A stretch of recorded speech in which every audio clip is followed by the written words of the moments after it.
Brain gym वर्कशॉपचा तिसरा फायदा, मुलांचा अटेन्शन स्पॅन खूप चांगल्या पद्धतीने इम्प्रूव्ह होतो। अटेन्शन स्पॅन म्हणजे अभ्यासाला लक्ष केंद्रित करण्याचा कालावधी। एकाग्र होऊन किती वेळ मुलगा अभ्यास करतो ह्याला म्हणतात अटेन्शन स्पॅन।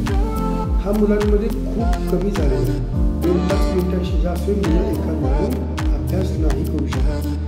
तेव्हा हे दोन्ही मेंदूचे व्यायाम जेव्हा मुलं करायला चालू करतील 1 ते 2 महिन्यामध्ये तुम्हाला लक्षात येईल मुलांचा अटेन्शन स्पॅन एकाग्र होण्याचा कालावधी खूप चांगल्या पद्धतीने इम्प्रूव्ह होईल।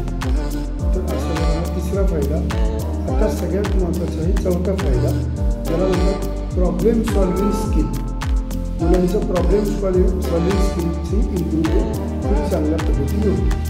आलेल्या अडचणीवर कशा पद्धतीने मात करायचं, चॅलेंजिंग सिच्युएशनला फेस कसं करायचं, ह्याच्यासाठी जे थिंकिंग लागतं, ज्याला रॅशनल थिंकिंग म्हणतात, हे थिंकिंग वाढवायचं कसं, हे या एक्सरसाइजमधनं बाय डिफॉल्ट मुलांमध्ये येतं।